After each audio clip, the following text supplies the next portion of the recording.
बहुत समय पहले की बात है। कुरुक्षेत्र का मैदान युद्ध की तैयारी में डूबा हुआ था। चारों ओर सेनाओं की गूंज, शंखनाद और रथों की हलचल से धरती कांप रही थी।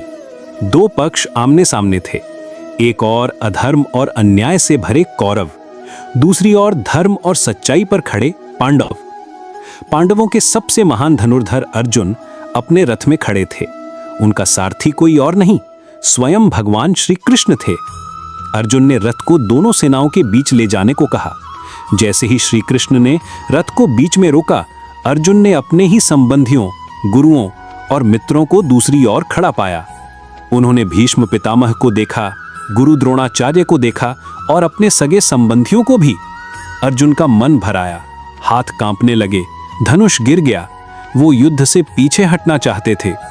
हे केशव, अर्जुन बोले, मैं अपने ही लोगों से युद्ध कैसे करूं? ये राज्य, ये वैभव, ये विजय, इन सब का क्या मूल्य अगर मेरे अपने ही नहीं रहेंगे? मैं युद्ध नहीं कर सकता। श्री कृष्ण मुस्कुराए, लेकिन उनका चेहरा गंभीर था।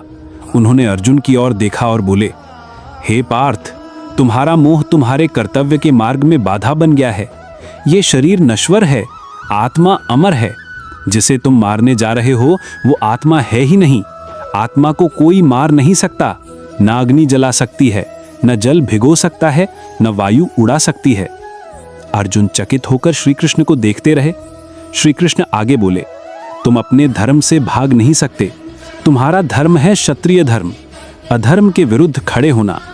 तुम यदि आज पीछे हटते हो तो ये केवल कायरता ही नहीं होगी, बल्कि तुम्हारी आत्मा पर कलंक होगा। अर्जुन ने सिर झुका लिया। उनका मोह, उनका भय जैसे धुएं की तरह उड़ गया। श्री कृष्ण ने कहा, कर्म करो, लेकिन फल की चिंता मत करो। सफलता या असफलता से विचलित मत हो, संभाव रखो। जब तुम फल की इच्छा से मुक्त होकर कर्म करते हो, तब तुम योगी हो, तब तुम मुक्त हो।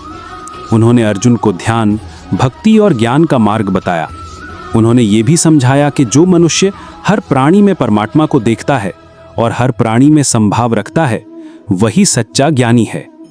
जब तुम्हारा मन स्थिर हो जाए, जब तुम्हारी बुद्धि भ्रम से ऊपर उठ जाए, तब तुम निर्वाण को प्राप्त करोगे। श्री कृष्ण ने कहा। अर्जुन के चेहरे पर अब एक नई ज्योति थी। भय का कोई नामो निशान नहीं रहा।